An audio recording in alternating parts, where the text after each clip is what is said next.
and it stops the fight. My, oh my.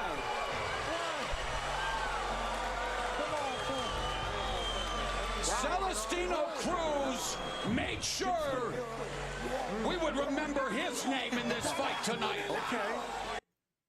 I'm sitting here watching this fight on the replay. As you can see at the bottom of the screen, 7:45 a.m. Eastern Standard Time, Sunday morning. The Boots Ennis Delorme video is coming. And I was never really high on Jamal James, now 27-2 with 12 KOs. His only loss before this was to current WBA super champion Yordenis Ugas back in 2016. If you don't know, Ugas has beaten Manny Pacquiao. Manny Pacquiao is now retired, running for president in the Philippines.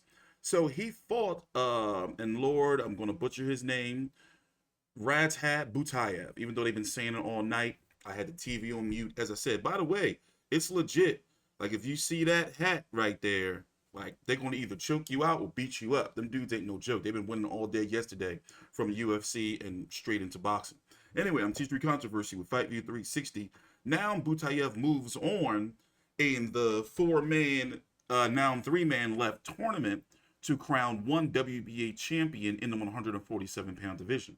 The WBA was ordered to consolidate, basically get rid of all their underling belts, the WBA Interim, WBA Gold, WBA World, and Yordenis Ugas actually has the belt that actually matters. Now, Yordenis Ugas has been bitching and complaining and crying for like 3 weeks now because, according to Boxing Scene, he was supposed to fight Errol Spence on February the 22nd.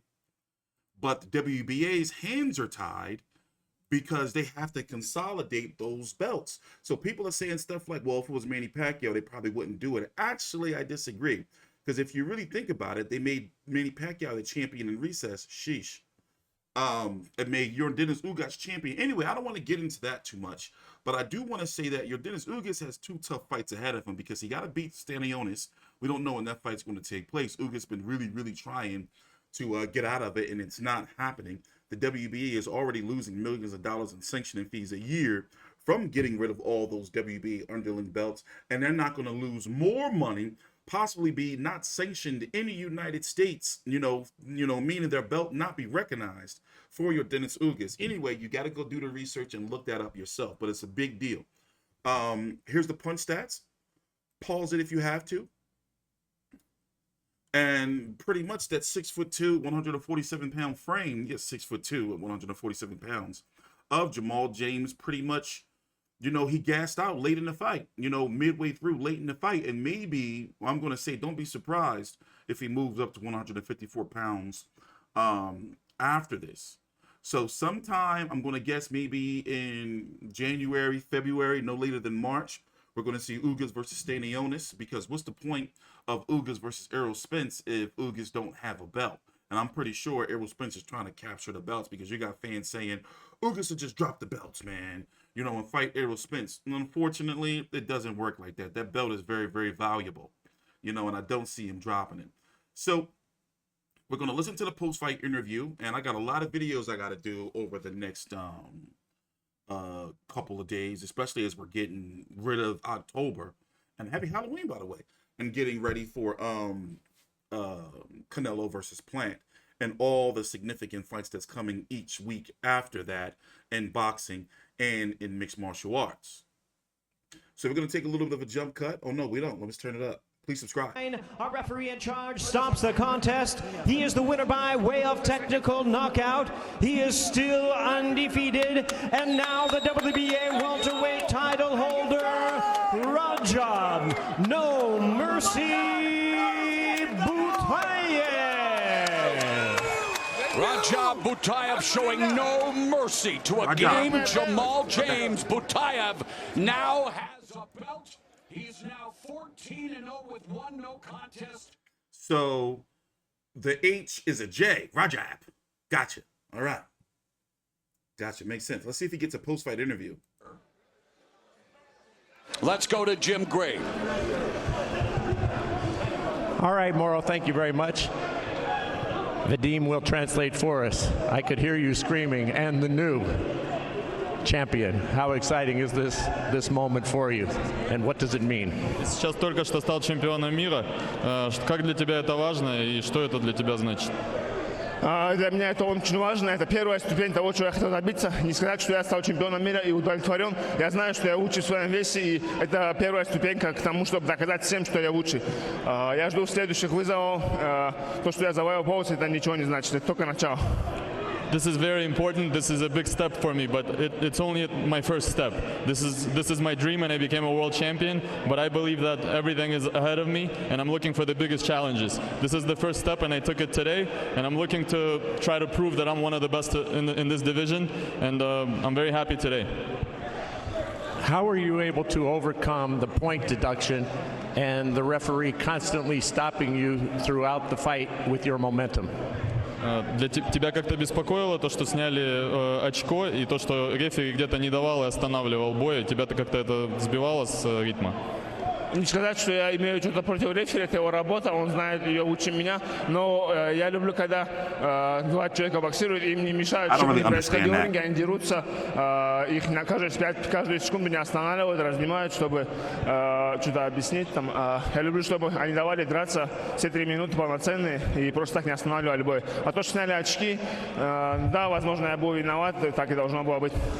I have nothing against the referee. I have all the respect. It's just I personally like to have a back and forth fight. I don't like for it to be stopped. You know, everybody has their own way of doing things, but I like it exciting style. I like go back and forth, and the fact that he took a point off, I have nothing against it. It's his right. He saw it the way he saw it. Was it your plan to keep switching? Часть плана было менять стойку. Да, я долгое время отрабатывал именно стойку в левше, готовясь к этому бою. Это был план, первые там 3-4 раунда боксировать так, потом поменять стойку, чтобы оставить его врасплох. Мы над этим работали, это хорошо получалось. Yes, definitely. My team and I worked a lot on this, and in all the sparring sessions we switched and we did 3-4 rounds in southpaw, and I wanted to use this in the fight, and it worked for me in sparring, so it worked for me tonight as well. Was it your feeling that the fight should be stopped at the point it was? Ты чувствовал то, что бой должен был быть остановлен там, где он был остановлен? Да, еще бы немного, было бы все намного хуже. Я уже чувствовал, как я его как я его сломал, и еще бы немного могло все намного хуже случиться. Yes, because I felt that it was coming to the point where it could have ended a lot worse, and I felt that it was the right thing to do because I knew that I had him almost. Он оказался намного крепче, чем я ожидал. Я знал, что он крепкий парень, я смотрел его бои, но он оказался намного крепче, чем я ожидал, поэтому было его тяжело сломать, но я это сделал. I knew that this guy is tough. I knew that Jamal James is a real tough fighter, and I have a lot of respect for him. But to be honest with you, tonight he showed a lot of heart, and he was a lot better than I expected. He was a lot tougher than I expected. All the respect to the champion that I fought tonight. Thank you. Congratulations to you. Thanks so much. Thanks so much.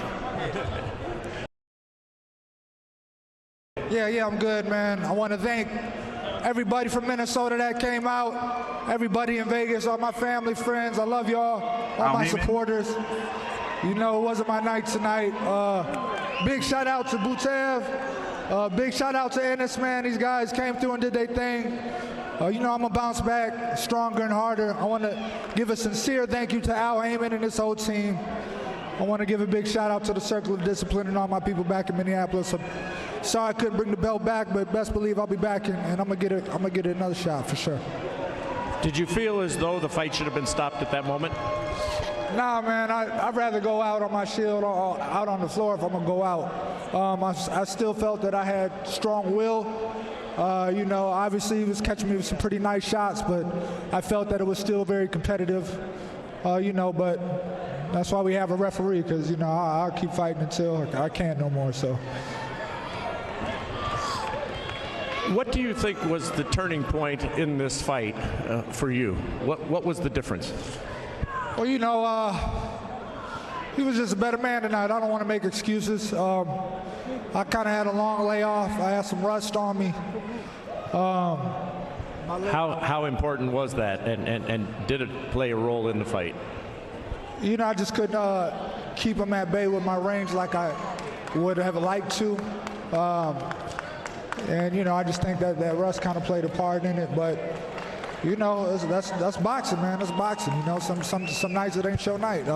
Unfortunately, it wasn't my night tonight on a big fight like this, but you know, God willing, I continue to get some other opportunities. I'm gonna keep giving it my all. Jamal, thanks for talking to us, and we're glad you're okay. Thank you guys, man. Again, big shout out to Al Heyman.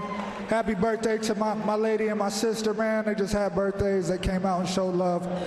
You know, we're gonna keep going. We're gonna bounce back. Thank you, Showtime. Thank you. All right, Mauro, back to Yeah, he has had some significant layoffs. For example, he's coming off of a 14-month layoff. You know, give or take. You know, before this fight, last fight was against Delorme, who got put down in 1 round. Just a fight before this by Boots Ennis, and I got that Boots Ennis video coming because I got some shit to say about that because people are getting a little too outrageous. Before that, Antonio DeMarco, where, you know, he had a 13-month layoff. So, you know, between those last 2 opponents, DeMarco long in the tooth, Delorme long in the tooth, you know. But let's talk about Butaev. These 2 guys right here, Stanionis, 13-0 with 9 KOs, the Lithuanian, is supposed to be taking on your Dennis Ugas. We're still waiting on a date for that, 27-4 with 12 KOs. Here is the current 147-pound division. Link to the rankings are right down below in the description box. Here's what the judges had it. If you want to pause, take a look at that. James was up on 1 card. Butaev was up 3 points on 2 cards. Steve Farhood, like I said, it was a tale of the second half of the fight. A tale of the second half of the fight. So let's go look at 147. Hold on, I'm checking out something real quick. Anyway, of course, Errol Spence looks like he is back and he will be fighting, but against who? You know, because, you know, as I said, according to Boxing Scene, he had that deal to fight, you know, Ugas in February. So what's he going to do in the meantime? I say, listen, get rid of one of your mandatories.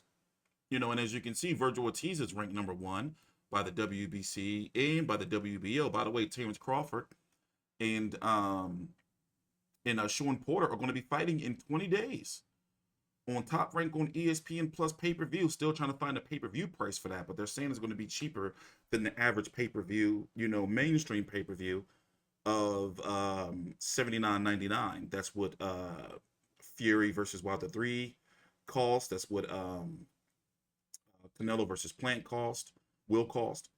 That's what Tank Davis's pay-per-views fights have cost. So I'm interested to see if they're going to go cheaper, maybe the UFC route of, what is it, UFC now? I think there's $69.99 or $64.99. I don't remember. I think there's $69.99 now. Anyway, yeah, so, you know, the winner of Ugas versus Stanionis is going to fight Butaev, and that's going to be one WBA champion, unless your Dennis Ugas wants to vacate and fight Stanionis, you know, and then Spence versus Ugas. But what's the real point if there's no belt? You know, I mean, I get it's a good fight, but yo, like, bro, this is business, and that belt is very valuable.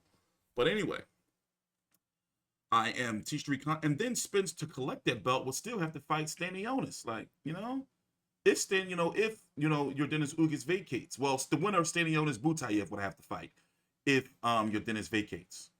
But it's like, you know, what's the point? Anyway, I'm TstreeT Controversy with FightView360.com. I see a move to 154 possibly for Jamal James, but, you know, if he stays at 147, more power to him. Take your time out, like the video, subscribe. TstreeT Controversy with FightView360.